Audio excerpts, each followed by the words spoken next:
दोस्तों आज हम बात करेंगे कोर्ट है कि कितने रुपए की एग्रीमेंट पर कितने रुपए के स्टाम्प पर वो आपकी संपत्ति सही मानती है कि आपने जो खरीदा है बेचा है वो कितने रुपए का एग्रीमेंट कराया है। तो कोर्ट उसे सही मानेगी। 10,000 रुपये का स्टाम्प या 100 रुपये का स्टाम्प या 20 रुपये का स्टाम्प। दोस्तों कितने का स्टाम्प आपने करा रखा है कि कोर्ट में आप पेश कर सकें कि इस व्यक्ति से इस व्यक्ति से हमने ज़मीन खरीदी है, मकान खरीदा है या बाइक खरीदी है, तो हमें कितने रुपए के स्टाम्प पर उसकी एग्रीमेंट कराना चाहिए दोस्तों, और कितने का नहीं कराना चाहिए। दोस्तों अगर आपने ये वीडियो देख ली दोस्तों तो आपको दूसरी वीडियो देखने की आवश्यकता नहीं पड़ेगी, क्योंकि गांव में देखा हुआ अधिकतर गांव में क्या है कि एग्रीमेंट इकरारनामा कराते हैं दोस्तों, अपनी ज़मीन का मकान का इकरारनामा करा देते हैं। और कभी कभी कम स्टाम्प लगाने के कारण दोस्तों उनकी ज़मीन की क्या बेईमानी कर लेते हैं, वो पहुँचते हैं।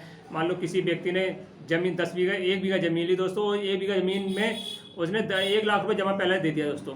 अब वो कहता है कि मैं 1 साल बाद 2 साल बाद आपको इसका पहले इकरारनामा करा लीजिए, और इकरारनामा कराने के बाद मैं 1 साल बाद आपके ज़मीन का बैनामा करा लूँगा।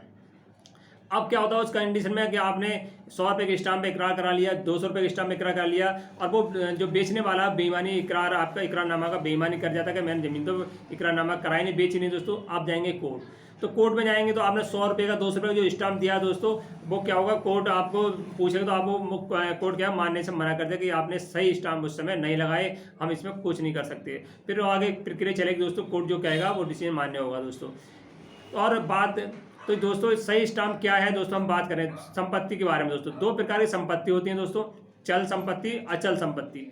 चल संपत्ति दोस्तों बाइक होगी, मोटरसाइकिल होगी, कार होगी, सब क्या है दोस्तों, चल संपत्ति, चलने वाली। अचल संपत्ति इसमें मकान हो गया, प्लॉट हो गया दोस्तों, 2 प्रकार की संपत्ति। तो हम बात कर लेते हैं पहले अचल संपत्ति में कितने के स्टाम्प हमें इकरारनामा कराना चाहिए। अगर हम किसी गांव देहात में शहर में कोई मकान लेते हैं, हमारे पास फुल पैसा नहीं है दोस्तों, उससे पहले क्या होता है कि हम उससे टाइम लेते हैं। हमारे पास पैसा नहीं होता, उससे हम टाइम लेते हैं कि हमें 1 साल 2 साल का टाइम चाहिए, इस पीरियड में हम आपसे बैनामा करा लेंगे दोस्तों। अगर जिसके पास नगद है तो उसकी प्रक्रिया अलग है दोस्तों। जो 1 साल 2 साल 3 साल तक का टाइम होता है इकरारनामा में दोस्तों, तो उसमें कितने रुपए का स्टाम्प लगाइए। मान लो कोई संपत्ति दोस्तों कितने की, 10 लाख रुपए की आपने संपत्ति तय कर ली, एक एग्जाम्पल है 10 लाख की संपत्ति कर ली, उस पर आपको 3% के स्टाम्प आपको खरीदने कंपलसरी है दोस्तों।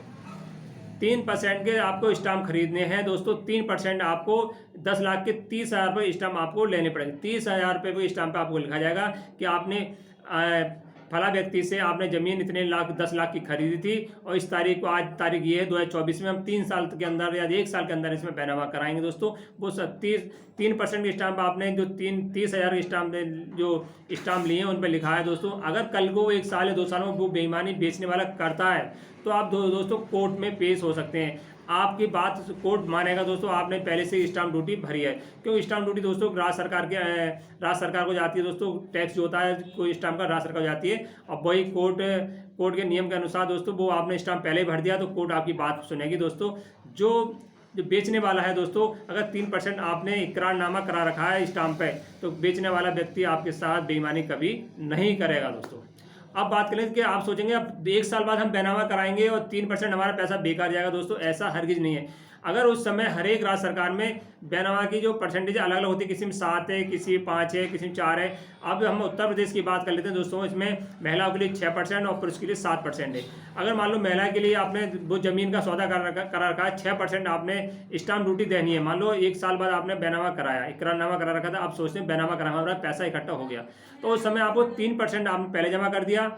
अब 6% स्टाम्प ड्यूटी है दोस्तों, 3% के स्टाम्प आपको और लेने पड़ेंगे, या टोटल 6% आपको, जो आपने 30,000 रुपये दिए हैं वो पैसा आपका बेकार नहीं जाएगा दोस्तों, वो पैसा आपका इसी में लग जाएगा।